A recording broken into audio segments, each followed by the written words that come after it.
გონიოსიხის ტერიტორიაზე არქეოლოგიური გათხრები მიმდინარეობს. ექსპედიციის მიზანი ძეგლის კულტურულ ფენეთა მონაცვლეობის დადგენა და იქ არსებული შენობა-ნაგებობების არქიტექტურის შესწავლაა. კვლევების შედეგად ოსლამური, ბიზანტიური და რომაული პერიოდის არქიტექტურულ ნაგებობათა ნაშთები აღმოჩნდა.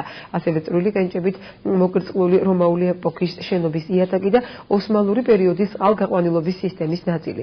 სპეციალისტებმა ადრე ბიზანტიური პერიოდის ნაგებობათა საძირკვლის ნაშთები, ლითონის ნაკეთობები და მინის ნაწარმიც აღმოაჩინეს.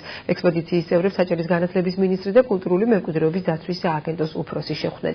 არქეოლოგები გონიოს ციხის ტერიტორიაზე სამუშაოებს დაახლოებით 10 დღეში დაასრულებენ.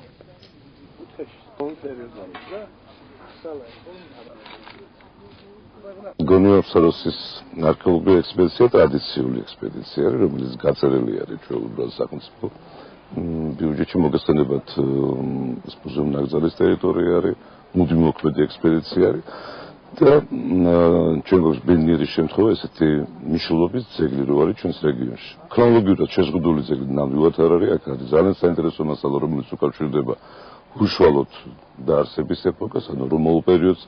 საკმაოდ კარგად არის წარმოდგენილი ბიზანტიური მოგესწრებათ და საკმაოდ მდიდარი არის შუა საუკუნეების პერიოდი. ძალიან საინტერესო მასალებია და იმედი გვაქვს, რომ ჯერ კიდევ დრო არის, რომ უკეთესი მასალებიც ამოვა.